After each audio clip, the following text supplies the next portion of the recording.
এই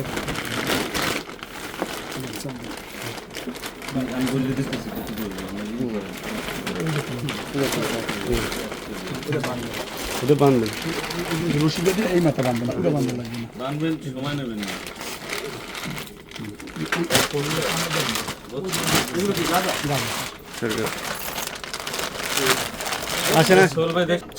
আচ্ছা, এই উৎসব কি এই ব্যাগ নিয়ে উপরে উঠছিল? কেউ নিয়ে উঠছে এরকম দেখছেন? তা আপনি বাসায় থাকেন না? আপনার ছেলে মেয়ে নাই, হাজবেন্ড নাই? আপনার স্বামী আছে কোথায়? কি গাড়ি চালায়?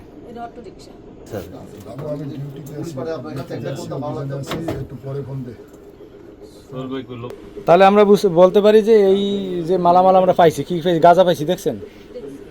এই গাঁজা তাহলে উৎসব রাখছে, এটা তো নিশ্চিত।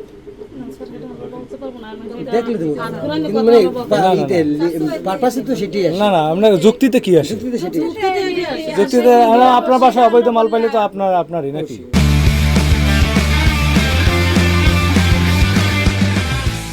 এইটা সত্য যে এটা গতকালকে উদ্ধার হয়েছে, আজকে আমরা আপনাদেরকে ফর্মালি জানাচ্ছি।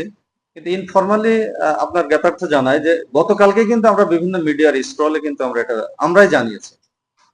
আর ফর্মালি আমরা জানাচ্ছি এটার কারণে আপনি জানেন যে একটি উদ্ধারজনিত ঘটনা হলে সেই ক্ষেত্রে কিন্তু আমাদের অনেক ফর্মালিটিস থাকে, সেটা যেমন একটি কাজ। আর দ্বিতীয়ত হচ্ছে যে আসামি গ্রেপ্তারের জন্য আমাদের টিম আসলে কাজ করছিল। তো সেই কাজটা আমরা চেয়েছিলাম যে আসামিকে গ্রেপ্তার করতে পারলে তাদের সহ আমরা আপনাদের সামনে উপস্থাপন করতে পারলে আমাদের জন্য ভালো লাগার একটি জায়গা কাজ করতো।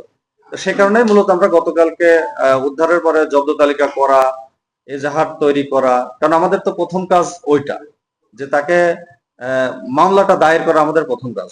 এখানে জব্দ তালিকা করা সহ আমাদের এজাহার ড্রাফটিং করা, মামলাটা রেকর্ড করা, এই কাজগুলোতে আসলে গতকাল আমাদের পক্ষে সম্ভব হয়ে ওঠে নাই। তো আজকে আমরা এটা করেছি। আর ইন দা মিন টাইম আমরা এটা খুব জোর প্রচেষ্টা চালিয়েছি যে পলাতক এই আসামিদেরকে আমরা ধরতে পারি কিনা। এইটার জন্য মূলত কালকে আমরা এই বিষয়ে সময় দিতে পারি নাই।